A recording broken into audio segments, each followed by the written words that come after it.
99.7 KFRC, the Bay Area's classic hits, The Stones. Cammy and Dean, good to have you with us here this morning. The Rolling Stones coming, of course, November 5th. I cannot wait.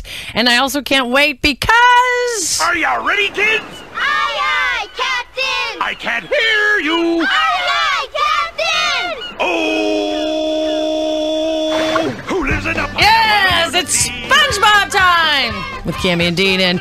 the man behind the legend, SpongeBob, it's Tom Kenny. Good morning. How's it going? It's going well. Good. Nice to talk to you again. You know, SpongeBob is you've got like #1 kids movie, #1 show, #1 typing program for Mac. Now you're going to have a #1 album? That would be nice. We realized that like the one SpongeBob product that didn't exist was a original album of songs by SpongeBob and his friends. So my friend Andy Paley, who's a producer and musician, and myself got together and just kind of wrote this album and pitched it to Nickelodeon and Steve Hillenburg, and they said, yeah, we like it. Let's put it out. So, well, Tom, I mean, come on. You've always been a rock star waiting to have your little forum. That's right. I'm a 44-year-old rock star. That's me. Well, I'm looking at this album. You got not only Andy Paley, but, I mean, NRBQ's all over it. Flaco Jimenez. Did you just, like, get everybody you loved and put them in a studio? Exactly. You got it, Cammy. It was everybody I love. Like Nickelodeon just gave us, they pretty much just said, here's your budget,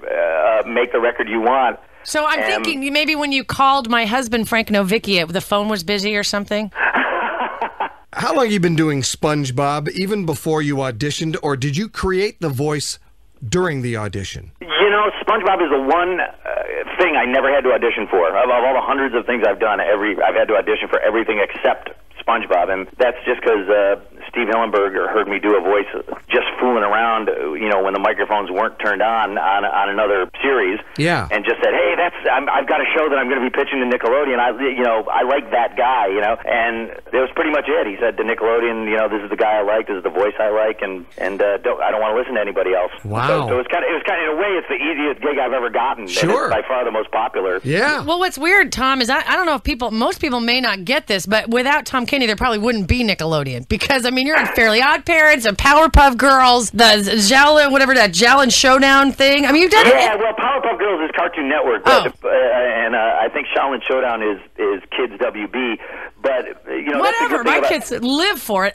Mike, okay, let me change that. We'll rephrase it. Without Tom Kenny, my kids would just stare at a blank wall. Well, that's good. That means your kids probably have some kind of imagination. Yeah. If they can turn a blank wall into an afternoon of fun. Well, they can. That's the great thing about animation, is that you can kind of work for a whole bunch of different places, and the nature of the shows is all over the place. Some of them are preschool shows for real little kids, and some of them are kind of Adult Swim, kind of like the Boondocks and stuff like that. And there's stuff like SpongeBob that just seems to appeal to everybody. And it's fun when something like SpongeBob spawns a fun little side project like this record, where we just went in and said, how about making a SpongeBob record? And they said, sure, go for it. Get on it. Nobody else wants to do it.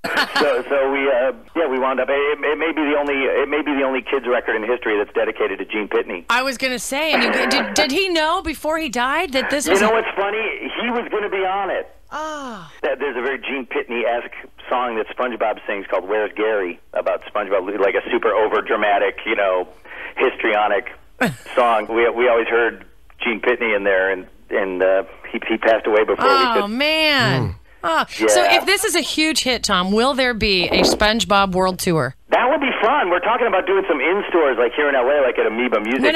No. Open for the Stones. Okay. Can you swing that for me? Oh, absolutely. I got all kinds of power. You wouldn't believe it.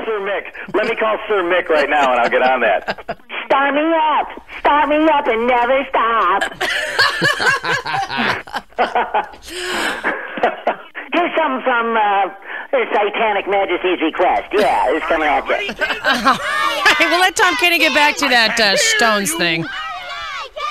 And we'll just all sing along to this. Who lives in a pineapple under the sea? You can sing it, Mark. Go ahead. SpongeBob SquarePants. If nautical nonsense be something you wish. That's for all the kids on their way to school this morning. SpongeBob SquarePants. SpongeBob SquarePants. Now I'm craving a Krabby Patty. I love that show. Tom Kenny, Lived in San Francisco for quite a while. Honed his SpongeBob-ness right here Yes. on the comedy stages of San Francisco. I loved him doing Mick Jagger. I know. Wouldn't it be awesome if SpongeBob opened for the Stones? It would be. And then next, the Wiggles will open for Metallica. It's going to be great.